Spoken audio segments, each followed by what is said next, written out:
you. And I believe we're developing tools within the Constitution to do so. Some people in this country want to get rid of them, and they're wrong. They're wrong. You can't expect me and people in this government to do what we need to do to protect you and your family if we don't have the tools that we think are necessary to do so. And you said within the law, and yet you admitted that there were these CIA secret facilities. Okay. So what? Why is that not within the law? The head of Amnesty International says secret sites are against international law. Well, we just disagree with him. And plus, my job is to protect you. And most American people, if I said that we had who we think's the mastermind of the 9/11, they would say, why don't you see if you can't get information out of him without torturing him, which is what we did. Were you made personally? My job is to protect this country, Matt. And I'm going to, within the law. And it gets second-guessed all the time by people who don't live in the United States. But let me remind you, September the 11th for them was a bad day. For us, it was a change of attitude.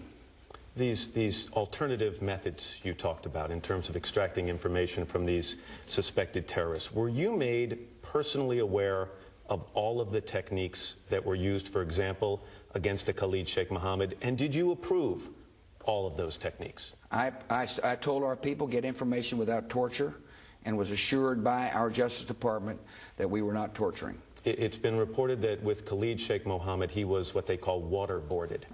I'm not going to talk about techniques that we use on people. One reason why is because we don't want the enemy to adjust. The American people need to know we're using techniques within the law to protect them. You said to me, how can we be assured you're doing everything it takes to protect the American people? And I'm saying to you, we're listening to Al-Qaeda if they're calling in this country, and some people want to get rid of that program. We had walls that did not allow criminal investigators and intelligence forces to talk to each other. We've eliminated the laws. Let me finish. But one of the best source, according to those who are on the front lines of protecting the American people, is when we pick up somebody off of a battlefield, that we interrogate them within the law to get data. And I would strongly urge people to look at that speech I gave, because I declassified classified information to show how important the information we got from whom we think is the mastermind of the September the 11th attacks. I don't want to let this within the law issue slip, though. I mean, if in fact there was waterboarding used with Khalid Sheikh Mohammed, and for the viewers, that's basically you strap someone to a board and you make them feel as if they're going to drown. You put them underwater.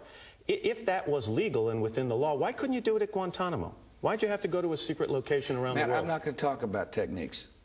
And I'm not going to explain to the enemy what we're doing. All I'm telling you is that you've asked me whether or not we're doing things to protect the American people, and I want the American people to know we are doing so. At some point, Mr. President, if techniques, these alternative techniques are used, I'm not going to ask you to specifically say about them, but if they are used, are you at all concerned that at some point, even if you get results, there's a blurring the lines between ourselves and the people we're trying to protect us against? Matt, I'm just telling you, what this government has done is to take steps necessary to protect you and your family. You asked me about your family, and you represent a lot of other people. Mm-hmm. And the best information we can get is from people we take off the battlefield, so we can act on it, so we can stop plots before they happen. And whatever we have done is legal. That's what I'm saying. It's in the law. We had lawyers look at it and say, Mr. President, this is lawful. That's all I can tell you. I'm not going to tell you specifically what's done, because I don't want the enemy to adjust. We're at war. This is people that want to come and kill your families. And the best way to protect you is to get information. And I'm confident the American people understand why we've done that. You see, we've acted on information they've given us to prevent attacks. And these are real. This isn't make-believe. These are attacks that were coming to hurt the American people again. That was the president this Friday in the Oval Office. And by the way, President Bush